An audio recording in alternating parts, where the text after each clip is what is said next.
Y vamos a empezar mencionando una de las quizá más conocidas excusas que nuestros amigos y familia nos han dado al momento en el que los hemos invitado a la iglesia. Si alguna vez en tu vida has invitado a alguien a la iglesia, probablemente hayas escuchado algo como: no voy porque los cristianos son exactamente hipócritas.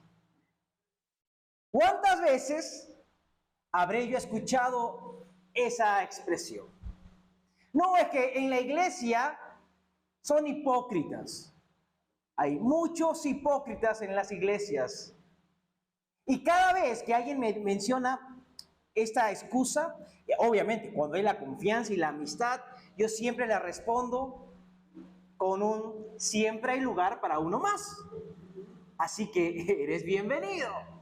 Siempre y cuando haya la confianza para decirlo, por si acaso. Pero que no vamos a tapar el sol con un dedo. La hipocresía es parte de la vida en iglesia. Y ojo, sé que este mensaje puede sonar a justificación de los malos comportamientos del cristiano. Por favor, desde ya desearía que no lo veas así.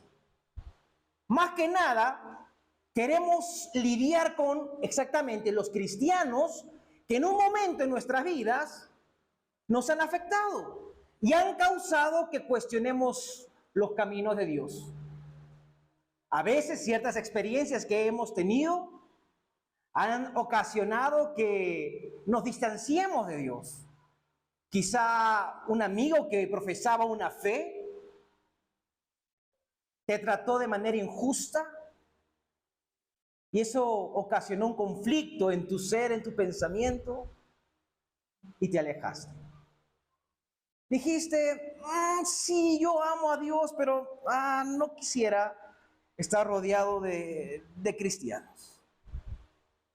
Existen estas personas en las iglesias. Existe el caballero que en la iglesia es muy amable y saluda a todo el mundo, siempre con una gran sonrisa, pero entre semana maltrata a sus trabajadores. Les grita, los despide, les descuenta y los maltrata.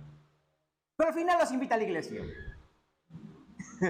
Y dicen: no quiero saber, porque mi jefe dice que es cristiano y mira cómo nos trata. O aquel líder en la iglesia, ¿no?, que está alabando al Señor, pero de día es una cosa y de noche aflora otro estilo de vida.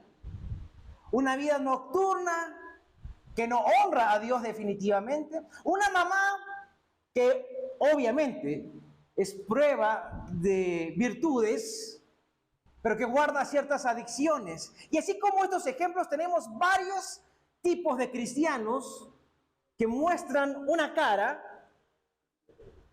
pero tienen otra faceta a veces oculta. ¿Y qué genera esto? Genera confusión, genera conflicto, genera distanciamiento. El famoso escritor Brennan Manning dijo lo siguiente: la principal causa del ateísmo en el mundo de hoy son los cristianos que reconocen a Jesús con sus labios y luego salen por la puerta y lo niegan con su estilo de vida. Esto es lo que un mundo incrédulo considera realmente increíble. ¿Cómo alguien puede profesar con los labios? ¿Cómo alguien puede tipear en la computadora pensamientos espirituales, pero el estilo de vida es contrario a las palabras? Y si alguna vez en la iglesia otros cristianos te han decepcionado, quiero que sepas que no estás solo. A Jesús también lo decepcionaron. Y Jesús tenía un concepto interesante de estas personas. Si abrimos la palabra de Dios al Evangelio de Mateo capítulo 23, verso 27, nos va a causar bastante interés las palabras de Jesús cuando dijo: ¿qué aflicción les espera, maestros de la ley religiosa y fariseos? Y todos juntos decimos: hipócritas. Hipócritas.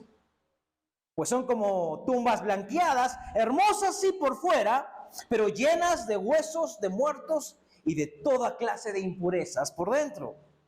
Por fuera parecen personas rectas, pero por dentro el corazón está lleno de hipocresía y desenfreno. Jesucristo, en esta porción de las Escrituras, Él utilizó varias veces la palabra hipócrita. Alrededor, de acuerdo a la versión, como unas 17 veces. Porque en esos tiempos más la palabra hipócrita se hacía referencia a lo que ya conocemos. Era un término utilizado bastante en el arte, en el teatro, dando a entender las diferentes caretas que los actores utilizaban. Y eso era muy conocido, pero ya acá como que Jesús se apropia de la palabra y le saben que en las iglesias, aquellas personas que profesan la fe también tienen caretas. Parecen una cosa, pero en realidad no lo es. Más aún, sigamos leyendo en el verso 33, te va a parecer asombroso. Serpientes, les dice. Ese nombre te han puesto. Hijos de víboras, ¿cómo escaparán del juicio del infierno? ¿Te das cuenta que Jesús también tenía una situación ahí media complicada con estas personas? Por eso viene la pregunta, ¿por qué sucede esta situación? ¿Por qué la hipocresía es parte de la vida de iglesia? ¿Cuántos creen que esto no debería ser así? ¿Verdad? Y les voy a estar sincero desde el comienzo. Mientras estemos aquí, será parte de la vida de la iglesia. ¿Y por qué? Por las siguientes razones. Algunas personas que van a la iglesia simplemente no son cristianos. El hecho de que alguien vaya a una iglesia no te hace cristiano. Pero tampoco es que sean malvados. Quizás van por alguna necesidad, por algún interés. Quizás van hasta por herencia, pero van. Y a veces nosotros queremos juzgar a todos con la misma regla. Tito 1:16, y justo lo que el autor que hemos leído hace un momento menciona. ¿Sabes qué? Hay quienes profesan conocer a Dios, y sobre esta parte, pero con sus acciones lo niegan. O sea, profesan, publican, hablan, pero su accionar niega todo lo anterior. Claramente, son abominables, desobedientes e incapaces de hacer nada bueno. Ir a la iglesia no te hace cristiano. Ser un seguidor de Cristo te hace cristiano. Ir a un estudio bíblico no te hace cristiano. Ser un seguidor de Cristo te hace cristiano. Creer en la existencia de un Dios no te hace cristiano. Convertirte en un seguidor de Jesús te hace cristiano. Yo soy primera generación de cristianos en mi familia. Antes de esto, obviamente, venimos de una línea católica nosotros, con nuestras tradiciones, con todo. Hasta estudié en un colegio de curas, y de niño yo quería ser cura. Si no sabías esto, eran mis planes ser cura, hasta que me enteré que no se podían casar. Y dije, adiós planes. El Señor me encontró y la pasión al conocer al Señor causó que toda la familia llegase a conocer a Cristo. Eso es lo hermoso de la primera generación. Pero ¿sabes qué? Ahora tengo hijas. Y el riesgo de esto es que ellas puede que adopten un amor por Dios de segunda mano. Que lo que ellos conozcan de Dios sea por herencia y no por un primer encuentro. Una vez escuché a un predicador decir que Dios no tiene nietos, Dios tiene hijos. Pero a veces algunos, nuestro abuelito y nuestro papá, y es como que ya pues si soy cristiano por herencia. Nunca he hecho la primera comunión, nunca me he persinado, entonces seré cristiano. No. Hay quienes van a la iglesia, pero no necesariamente son cristianos. La tristeza es que no muchas personas entienden esto y piensan que todos los que congregan en las iglesias son obviamente santos, perfectos, pero no lo son. La segunda razón, vamos progresando un poquito. Algunos cristianos sí, pero no son maduros. Anota eso, no son maduros. Porque hay también, tampoco nos vamos a desmerecer acá que todos, no, acá no son hijos de Dios. Somos hijos de Dios, pero no todos han madurado. Han llegado a rendir su vida a Cristo, lo han reconocido como el Señor, comprenden y aman a Dios, mas todavía su estado espiritual es como la de un recién nacido. ¿Ya cuánto tiempo tienes en los caminos de Dios, en la fe? Tú lo sabes. Puede que sean algunos meses, puede que sean algunos años. Pero la razón de la hipocresía muchas veces es que nosotros no hemos madurado. Mi pregunta para ti, si la puedes masticar el día de hoy, ¿has madurado? ¿Qué podemos hacer para que madures? ¿Te envolvemos en papel periódico? Quizás eso te va a ayudar a madurar. Hebreos capítulo 5, verso 13, la palabra de Dios nos dice, pues el que se alimenta de leche sigue siendo bebé y no sabe cómo hacer lo que es correcto. No es que no sea hijo de Dios, es hijo de Dios, pero vive de lo básico. Bueno, voy a la iglesia una vez cada 3 semanas. Amo a Dios. Sí, trato de ser moralmente bueno. Y aunque, obviamente, te aplaudimos por el esfuerzo, pero madurez no hay. Verso 14. El alimento sólido es ¿para quién? Para los que son maduros. Los que a fuerza de práctica están capacitados para distinguir entre lo bueno y lo malo.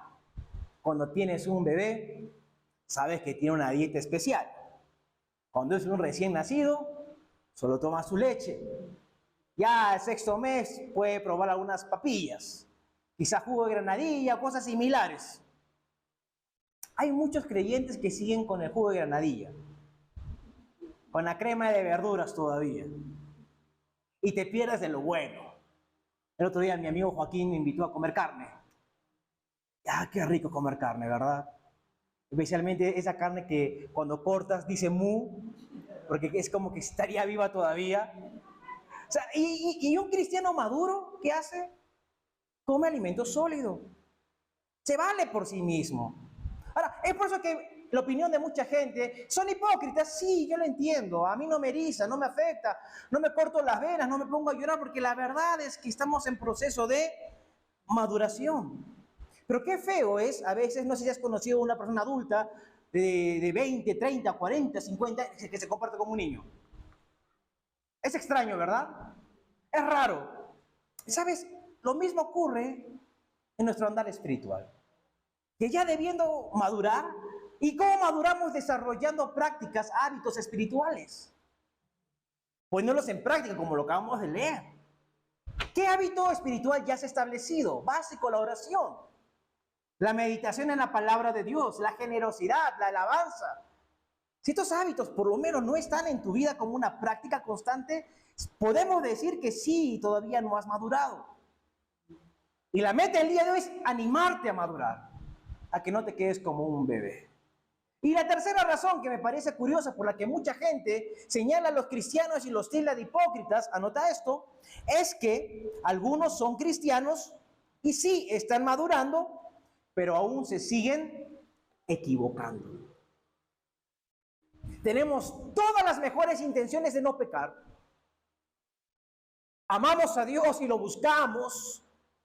Yo otra vez repito, y esto no es un justificante, pero en un momento de presión uno cede a la tentación y responde mal cuando no debería responder mal. Actúa de una manera indebida y es que nos seguimos equivocando. Y esto es importante que lo entiendas, que sin importar cuán maduro seas, eres vulnerable a pecar. Sin importar cuán maduro te consideres, eres vulnerable a caer y a fallar. ¿Te das cuenta cómo ya hemos ido un poquito torciendo un poquito la línea? Empezamos enfocándonos con los de afuera, con aquellos que nos dañaron, pero ya ahora estamos pensando en nosotros. Porque sin importar cuán buenos sean tus hábitos, aún eres vulnerable a caer. Bien lo dijo el apóstol Pablo, que aquella persona que piense que con él no es, que no va a pasar nada malo, tenga mucho cuidado porque será el siguiente en caer. el mismo apóstol Pablo era consciente de cuán vulnerables somos. Y es que podemos ser cristianos, podemos estar madurando, pero igual seguiremos equivocándonos. Y lo hacemos. ¿Y qué sucede cuando tú fallas? ¿Qué sucede cuando tú reaccionas mal y volteas y le gritas a tu hijo o a tu hija? Cuando sabes que solamente estaba preguntando, pero te preguntó quizás en un momento donde te sentías cargado. ¿Qué es lo que hacemos nosotros? Cuando uno falla, cuando fallamos, culpamos a nuestras circunstancias. Si lo quieres anotar, es lo que hacemos. Y prueba de esto fue ahora en la mañana. Estaba un poco preocupado porque mi buen amigo Jorge me dijo que algo estaba funcionando mal. Y yo estaba un poquito estresado. Sé que ustedes piensan que soy un pan de Dios, pero también tengo mis situaciones. Y viene mi linda Sofía Gracia a preguntarme algo y volteo y soy áspero en mi respuesta. Y como no la trato así, se quedó frío y yo me di cuenta. Entonces voy y la busco, cariño, perdóname. Porque obviamente a veces estaba estresado, le digo. Digo, no, cuando fallamos hacemos esto. Nos excusamos debido a nuestras circunstancias. Es que entiende, ¿no? Estaba atravesando por esta situación y por tanto hice esto. Pero ¿qué sucede? Ya no esto cuando otros fallan. Nosotros apuntamos y señalamos su conducta. Ah, no, él falló, es por su conducta, es que es un hipócrita, es un fariseo, es un falso, es un lobo rapaz en medio de ovejas, le decimos. Cuando quizás no lo es. Cuando quizás así como tú y como yo tuvo un mal momento. Quizá estaba estresado y cargado. Quizá le dijeron que algo no estaba funcionando y justo le preguntas y te maltrató. Nuevamente, no es justificar lo que está mal, porque no debemos de maltratar a nadie. Pero lo que voy es que nosotros juzgamos a otros por sus acciones, pero queremos que nos juzguen a nosotros por nuestras intenciones. Y eso sí me parece injusto. Porque podemos ser cristianos, podemos estar madurando, pero igualmente vamos a fracasar.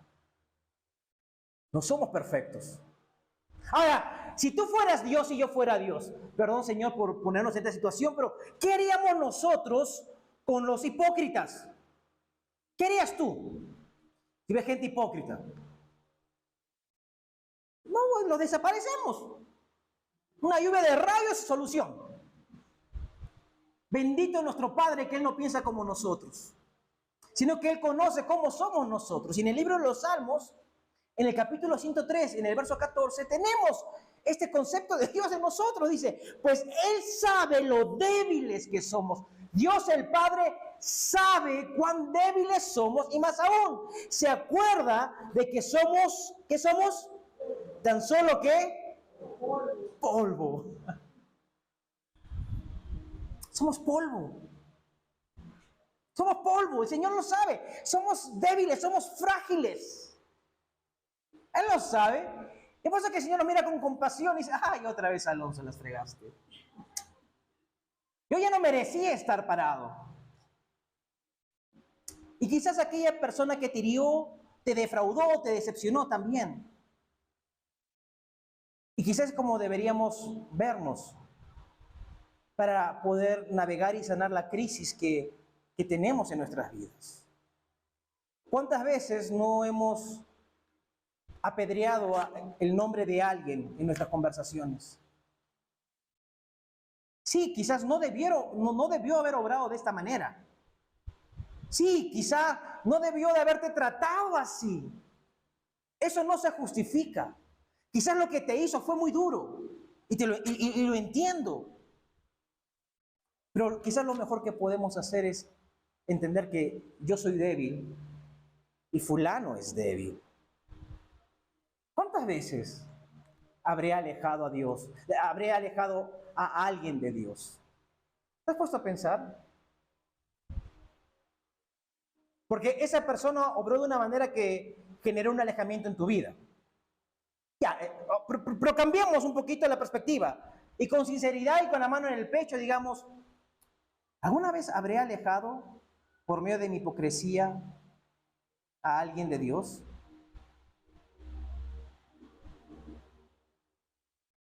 ¿Sabes? Quizás puedas recordar momentos en tu vida donde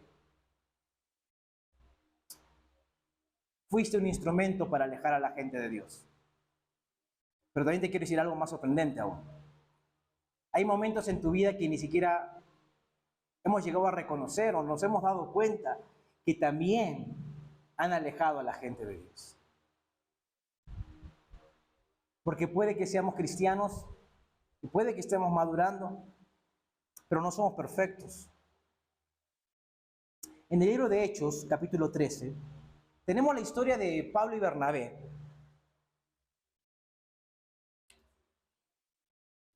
donde son expuestos a un linchamiento y vemos su reacción ante este maltrato. En el verso 49 la palabra del Señor nos dice: y la palabra de Dios se difundía por toda región, pero los judíos instigaron a las mujeres piadosas, a buenas mujeres, líderes en la iglesia.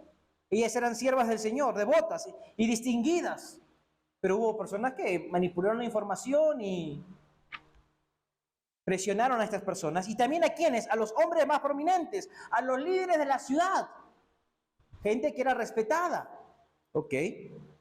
Fueron instigados y provocaron una persecución contra Pablo y Bernabé y los expulsaron de su región. Buenas personas, con buenas intenciones, trataron mal a Pablo y Bernabé, porque pasaba antes y pasa hoy en día. Pero no nos enfoquemos en esto, enfoquémonos cuál fue la respuesta de Pablo. ¿Cómo reaccionó Bernabé ante este maltrato, ante esta persecución, ante estas calumnias? Quizás comenzaron a pasar mensajes de WhatsApp entre los grupos, tratando de desprestigiar a Pablo. Quizás tenían malas intenciones para con Bernabé. ¿Cómo reaccionó Pablo y Bernabé? ¿Se alejaron de Dios? ¿Se resintieron? ¿Perdieron la fe? ¿Dijeron, ¿sabes qué? No quiero saber nada con el ministerio? Es lo que probablemente nosotros haríamos. Pero no. Ellos se dieron cuenta de que hay que separar las cosas.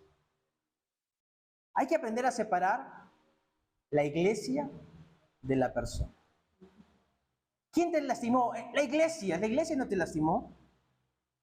Te lastimó X persona. Esa es la verdad. No la iglesia del Señor. A veces nosotros, debido a nuestras luchas, generalizamos y decimos, la iglesia me trató mal. No es verdad. Hay que aprender a separar. Y decir, sí, tuve un problema con X persona. Pero la iglesia del Señor sigue siendo linda. Y sigue siendo hermosa. Y sigue siendo un lugar de refugio y un lugar de necesidad. Por eso Pablo y Bernabé no perdieron la fe. No abandonaron sus creencias y se volvieron al mundo. No hicieron esto. Porque no iban a permitir que el pecado de otros los alejara de Dios. Y es un principio en mi vida. No voy a permitir que el accionar de otras personas afecte mi relación con Dios. Y no permitas como otros tratan o te trataron o se conducen, afecte tu intimidad con el Señor. ¿Quién te decepcionó? Polvo. Y tú también decepcionaste, y yo también he decepcionado. Yo he defraudado a personas, he decepcionado y he sido instrumento para alejar a la gente de Dios. Como diría Chespirito, fue sin querer queriendo. Pero es así. Por eso necesito su gracia y necesito de su perdón, para no vivir juzgando, sino amando y ayudando a otros a no cometer el mismo error. ¿Y qué hicieron Pablo y Bernabé? Verso 51. Ellos, por su parte, ¿qué hicieron? ¿Qué se sacudieron? El polvo. ¡Qué interesante! ¿Qué somos nosotros? ¿Y qué se sacudieron? Solo digo que es interesante. Y dijeron, en señal de protesta, y se fueron a otra ciudad. Y los discípulos quedaron llenos Y todos juntos decimos de... Quizás es tiempo de sacudirnos el polvo y continuar con alegría nuestras vidas. Quizás es tiempo de aceptar que la gente no es perfecta y que nos van a decepcionar y quizás nos van a lastimar. Ahora, si estás en un ambiente maltratador, obviamente, no sigas ahí. Busca ayuda. No es que justifiquemos y mantengamos al maltratador con la víctima. No. Pero tú puedes aún retirarte, sacudirte y andar con alegría. Porque no voy a permitir que los pecados de otro o la conducta de otra persona afecte el gozo que el Señor ha puesto en mi corazón. ¿Qué hicieron entonces? Se sacudieron. Y algunos necesitan sacudirse. No quiero minimizar tu dolor, porque quizás lo que tú viviste es mucho más profundo. No lo minimizo, pero tampoco te sirve vivir aferrándote a eso. Quizá con la ayuda del Señor es tiempo de orar: Dios, ayúdame a sacudirme el polvo. Ayúdame a sacudirme aquello que estoy cargando, que ha amargado mi corazón. Lo que tengo heridas, amargura, injusticias en mi ser. Ayúdame a sacudirme, porque quiero terminar como los discípulos, andando con alegría y llenos del Espíritu Santo. No es fácil. La gente te va a decepcionar.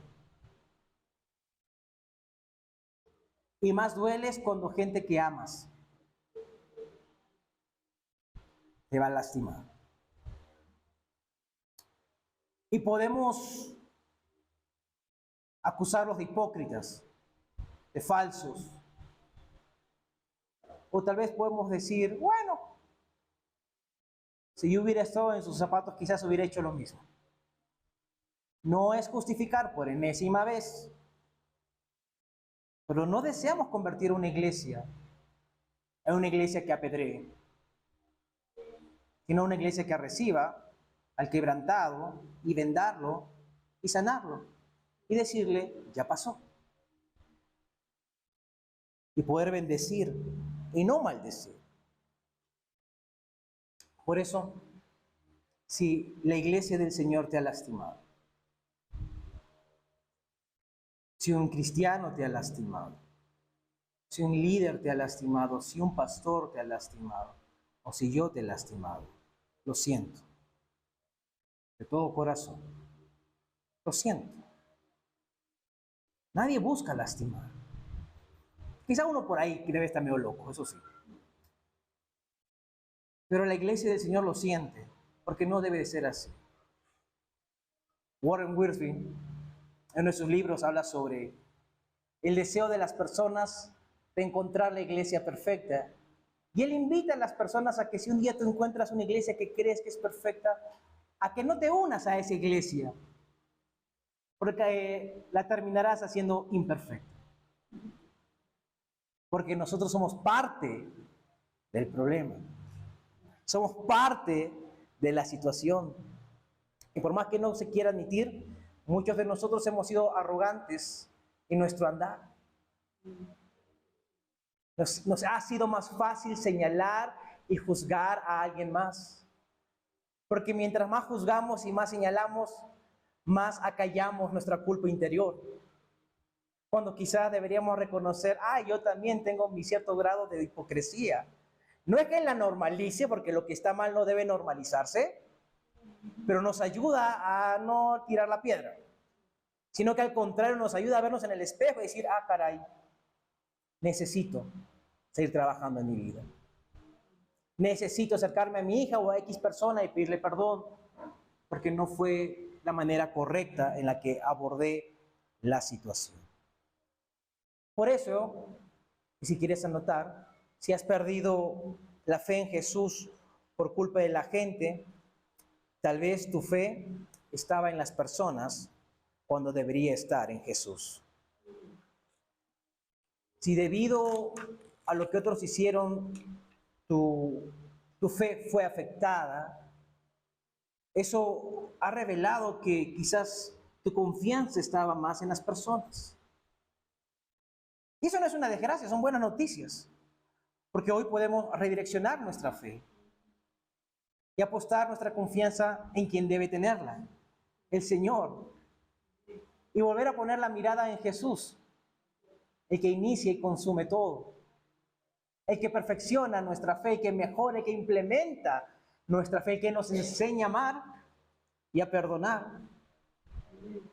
Y si a ti también te afecta la hipocresía, déjame decirte que Jesús te entiende. Porque Jesús no tiene tolerancia para la hipocresía, pero Jesús tiene gracia ilimitada para un pecador que necesita perdón. Y gracia he recibido, y gracia has recibido, y gracia vamos a dar. He sido perdonado ¿cuántas veces? Un montón, más de la que te imaginas, mucho más. Y por lo tanto voy a perdonar, como el Señor me ha perdonado a mí.